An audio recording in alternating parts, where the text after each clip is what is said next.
ด้วยพี่น้องเนาะ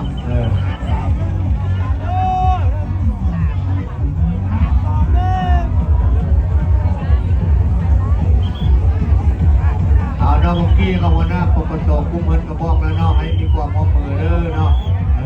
ยับยั้งใจเสือกันออกมาเนาะเดี๋ยวซิจูตัวใดไปแล้วเนาะ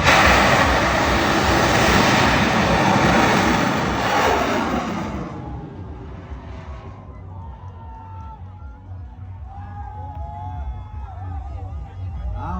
เรือไปได้ดีเนาะเอาไปร้านได้หรือเปล่าเลี้ยวหรือวะ